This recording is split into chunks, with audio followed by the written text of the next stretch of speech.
বলতে পারবো কি পারবো না, যাই হোক সুজন মানে প্রার্থী আছেন আমাদের কমরেড, তা সেই জন্যই আমরা তাকে বক্তৃতা দিয়ে আমরা কিছু মানে প্রশ্ন রাখবো। মাননীয় সভাপতি, আমাদের যে এই সন্দেশখালী আন্দোলন হয়েছিল, তো আমাদের কোনো পার্টির থেকে আন্দোলন হয়নি। আমরা যে গ্রামের মায়েরা বোনেরা আমাদের মাদের বোনদের দেখতে পেয়েছি, কোনো ভাইদেরকে দেখতে পেয়েছিলেন?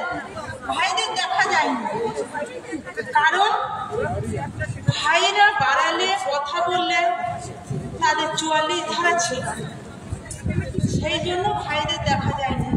আর এই যে আন্দোলনটা আমরা করেছিলাম কোনো পার্টির থেকে নয়, আমাদের মানে পিঠে দেয়াল থেকে গেছিল, সেই জন্য আমরা আন্দোলনটা করেছিলাম।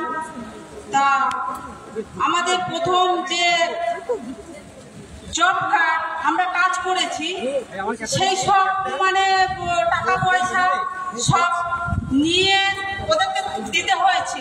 এমনকি এমন গরিব দুঃখিনী আছে সংসার, সুদ নিয়ে তাদেরকে টাকা দিতে হয়েছে কমরেডদের। আরো আছে যেমন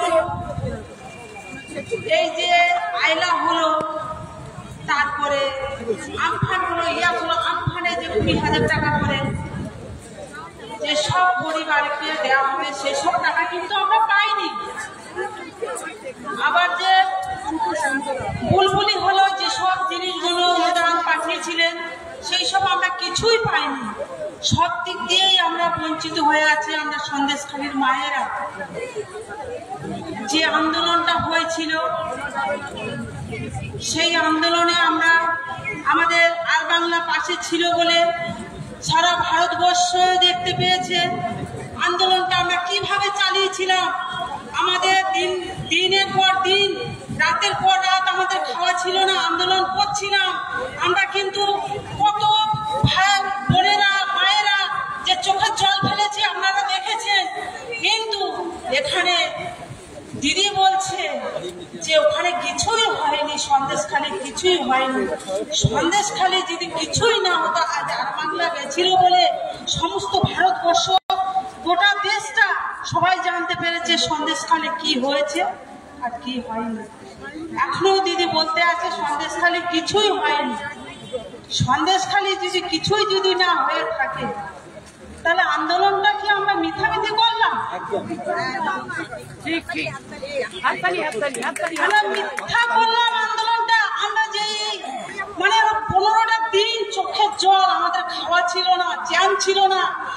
মিডিয়া যখন যাচ্ছে, আরো মানে দাদা ভাইরা দিদিরা যখন আমাদেরকে যাচ্ছে দেখতে, বিভিন্ন রকমের সংস্থা থেকে যখন যাচ্ছে আমাদের পাশে দাঁড়াচ্ছে, কমরেডরা যাচ্ছে, তাদেরকে আমাদের মুখোমুখি হয়ে আমাদের এই আন্দোলনটা চালিয়ে রাখতে হয়েছে। খাওয়া ছিল না, চোখে ঘুম ছিল না। পর যে এই যে দিদি বলে গেছে ওখানে মিথ্যে কথা, আদিবাসী মায়েদের লাগিয়ে দিয়েছে গন্ডগোল নয়। এটা তো আমাদের মানে নিজেদের মায়েদের যে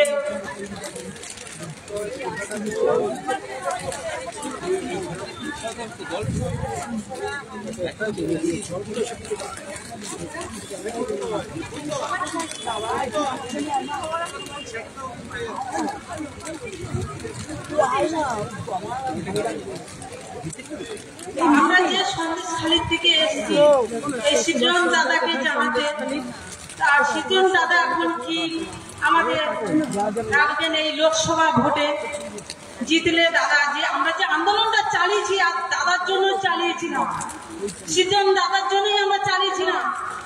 সেই জন্য আমরা সন্দেশখালীর থেকে ছুটে এসেছি সৃজন দাদার কাছে। আমরা সন্দেশখালী জয় করব, আমরা সন্দেশখালী জয় করব বলে আমার এই সৃজন দাদার পাশে এসেছি। আমরা টিভিতে দেখেছি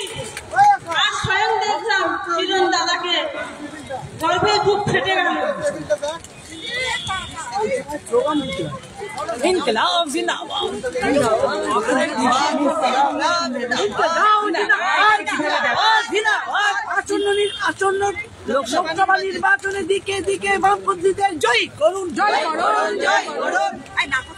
আমরা মেয়েদের কথায় আছি সৃজনের সাথে এবং সেটাই থাকবো বাকি সময়টুকু। আপনারা আছেন, আমরাও আছি। সন্দেশখালী থেকে যিনি এসছেন তাপসী বললেন সৃজন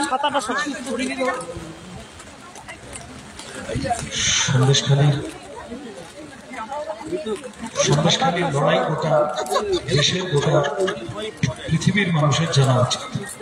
জানা উচিত এই কারণে শুধুমাত্র কিছু গুন্ডার লড়াই, গুন্ডার বিরুদ্ধে লড়াই নয়। সেই গুন্ডারা পুলিশ, প্রশাসন, সরকার, একটা গোটা রাষ্ট্রযন্ত্রের বিরুদ্ধে। যেভাবে সন্দেশখালীর মহিলারা লড়েছে, তাদেরকে স্যালুট জানানোর, কুর্নিশ জানানোর কোনো ভাষাই আমাদের কাছে যথেষ্ট নয়। আমরা সকলে প্রত্যেক দিন আমাদের ভোটে দাঁড়িয়েছি, ঘটনাচক্রে প্রচারটা করতেই হবে। প্রচার মানে খালি হাত জোড়, নমস্কার ইত্যাদি নয়। প্রচার মানে আসলে কতগুলো কথা নিয়ে মানুষের কাছে যাওয়া। সেই কথাগুলোর মধ্যে সন্দেশখালীর কথা তুলে ধরা আমাদের প্রত্যেকের কাজ। বিভিন্নভাবে সন্দেশখালীকে দলীয় স্বার্থে ব্যবহার করে তার যে গুরুত্ব, ঘটনার যে অভিঘাত, তা লঘু করে দেওয়ার চেষ্টা করছে বিভিন্ন পক্ষ। আজকে যারা এসেছেন এই দুর্যোগের মধ্যে, আসুন আমরা সকলে মিলে শপথ করি, এই মায়েদের, এই বোনেদের, সন্দেশখালীর এই সাহসী নারীদের, আমার চোখে এরাই আজকে ইলা মিত্র, এরাই আজকে যে কারোর নাম যদি করতে হয় আজকে ক্লারা জেটকিন, এনাদের প্রত্যেকের লড়াইকে আমরা শুধু কুর্নিশ জানানো নয়, এদের কথা আমরা বাকি দুনিয়ার কাছে পৌঁছে দিই। সেই কাজ করার জন্য আসুন আমরা সকলে শপথ নিই। আমি ওনারা এত দুর্যোগের মধ্যে এসেছেন, আমাদের ডাকে আমি ধন্যবাদ, কৃতজ্ঞতা জানিয়ে আমার কথা শেষ করলাম। সাংসদ হলে প্রথম দিন থেকে সন্দেশখালীর মায়েদের ন্যায় বিচারের জন্য যেটুকু একজন সাংসদের পক্ষে কথা আওয়াজ তোলা সম্ভব, যেখানে যেভাবে, আমি তোলার চেষ্টা করব। অসংখ্য ধন্যবাদ সৃজন। এবং বামফ্রন্টের যে ইলেকশন ম্যানিফেস্টো, সেখানে খুব সুন্দরভাবে তুলে ধরা হয়েছে পয়েন্টটা, যেখানে সেক্সুয়াল ভায়োলেন্স এবং ডিসক্রিমিনেশন এবং মহিলা এবং শিশুদের প্রতি সমস্ত রকম অত্যাচারের বিরুদ্ধে যে ধরনের অ্যাক্টগুলিকে এরা লাগু করতে চায়, সে কথা খুব স্পষ্ট করে এই ম্যানিফেস্টোতেও বলা হয়েছে। যেটা সৃজন বললেন যে আওয়াজ তুলতে হবে। পরের যাকে আমি যার কথা বলবো, মানসিক এটা ছাড়া উপায় নেই। চলো চলো চলো। উবের চালক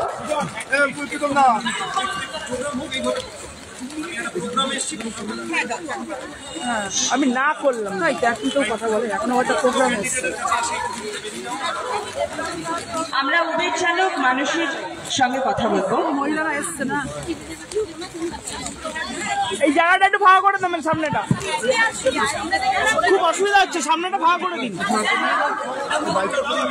প্রেসের বন্ধুদের বলবো চলছে লাইভটা। দাদা নমস্কার, আমি মানসী বিনা, আমি সিটি ইউনিয়নে আছি। আমি একজন ক্যাব ড্রাইভার। আমি 5 বছর কমার্শিয়াল চালাই, গাড়ি চালাই। আপনাকে আমি খুবই ফলো করি, এবিপি আনন্দে আলোচনায় থাকি আমি সুমন্তুদার সঙ্গে। আজকে আমি বলতে এসেছি এই কথাটা আপনাকে, যে আপনি যখন সাংসদ যাবেন, আমাদের জন্য কি করবেন এই চান্স করবেন। কারণ আমরা এদের অত্যাচারে একদম জর্জরিত, দেয়ালে পিঠ থেকে গেছে, দেয়ালে আমাদের পিঠ থেকে গেছে। হ্যাঁ, যেরকম ভাবে আমাদের উপর অত্যাচার করা হচ্ছে, আমার নরম মনে করে এনেছি, সেটা আমি একটা স্লোগানের ওপরে দাঁড়িয়ে পড়েছি, কারণ এগুলো হয়ে গেছে, এগুলোও জায়গা, কিছু লোক জায়গা। তো আমি দাঁড়িয়ে, তো এরকম পরপর 3টে হয়ে গেছে, নয় বেরিয়ে যাও, নয় পিছিয়ে যাও, পিছনে লোক এসে পড়ে, নয় দাঁড়িয়ে। তো এই যে 500 টাকা করে আমাদের যে ফাইন দেওয়া হয়, তো আমার একটাই আপনার কাছে বক্তব্য, এর জন্য আপনি কি করবেন? কারণ আমাদের রোজ 500 টাকা নেই, আমাদের গাড়ির ট্যাক্স এত পরিমাণে বাড়িয়ে দিয়েছে যে আমাদের এই ট্রাভেলিং করে পিঠ থেকে গেছে। আর আমরা যারা মহিলা ওলা উবের চালাই, আমরা 24 ঘন্টা, মানে আমরা 12 ঘন্টা বা 8 ঘন্টা কাজ করি না, আমরা 24 ঘন্টা করি, কিন্তু আমরা ঘরে করে বাইরে করি। আমার মতন এরকম অনেক মহিলা আছেন যারা ঘরের সমস্ত কাজ করে, ছেলেকে স্কুলে পাঠিয়ে তবে কাজে যায়। আমি যেমন ছেলেকে এখন ঘরে রেখে চালা দিয়ে এলাম, কেন পাল্লা যায়, বৃষ্টির মধ্যে বেরিয়ে যাবে, মা নেই, এরকম ক্ষেত্রে অনেক মহিলাদেরই হয়। তো তারপরে আমাদের 500 টাকা রোজ ইনকাম করা খুবই কষ্টকর। তো আমি আপনাকে দেখাতে পারবো গত সপ্তাহে আমার কত টাকা হয়েছে। তো এরকম যদি 3 থেকে 1500 টাকা হয়েছে, যেই রকম আমাদের উপর অত্যাচার করছে।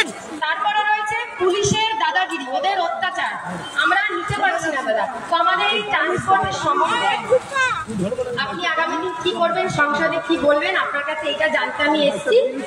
আপনি যদি এই বিষয়ে কিছু করেন আমরা মেয়েরা উপকৃত হবো, এবং আমার মতন আরো দাদা ভাইরা যারা উবের চালিয়ে, ওলা চালিয়ে সংসার চালায় তারা উপকৃত হবে। এবং আর একটা কথা হচ্ছে যে ওলা উবের যারা আসছে ভায়া হয়ে টেবিলের তলা দিয়ে সরকারকে টাকা দিয়ে, হ্যাঁ, আমাদের উপর অত্যাচার করে শোষণ নিয়ে যাচ্ছে, শোষণ করছে আমাদের। এর বিরুদ্ধে আপনি কি করবেন? আমরা ডেপুটি কমিশনারকে রিপোর্ট করে করে করে করে ফেড আপ হয়ে গেছে। আপনি জানেন যত আমাদের এই পার্টিতেই আছে। তো এর বিরুদ্ধে কি করবেন বা এর জন্য কি সংসদে করবেন, এটাই আমার কথা। ধন্যবাদ দাদা, থ্যাংক ইউ।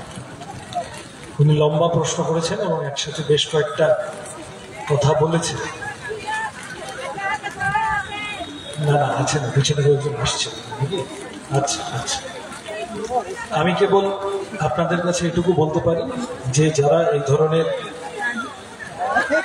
ওলা উবের ধরনের গাড়ি চালান, প্রথম কথা হলো যারা জানেন না তারাও জেনে নিন, বলা হয় পার্টনার। শ্রমিক নয় কিন্তু, খাতায় বলবে পার্টনার। কিন্তু সেই পার্টনাররা মালিকের সাথে আলোচনার ভিত্তিতে বেস ফেয়ার থেকে শুরু করে যা যা হোক সেগুলোতে পার্টনারের একটা স্টেক থাকে। পার্টনাররা সেই সুযোগগুলো পান না, মালিক একতরফা করে। ফলত আপনাদের ইনসেন্টিভ, আপনাদের ভাড়া, আপনি ছাতাটা রাখতে সিকিউরিটির প্রশ্ন, ফোনটা বেঁচে যায়। এই প্রশ্নগুলো তো সামনে আসাটা বেশি জরুরি খুবই। আমি এই কথাগুলো সম্পর্কে খানিকটা অবহিত। আমাদের দেশের আমাদের যা শ্রম আইন ইত্যাদি আছে, আমি এগুলোর মধ্যে দাঁড়িয়ে আপনাদের জন্য কথা বলার চেষ্টা করবো অবশ্যই। আরো দুটো নতুন সমস্যা আজকে শুনলাম আপনার কাছে, অবশ্যই এই প্রশ্নগুলো অ্যাড্রেস করার চেষ্টা করবো। অনেক ধন্যবাদ। এরপরে আমি ডেকে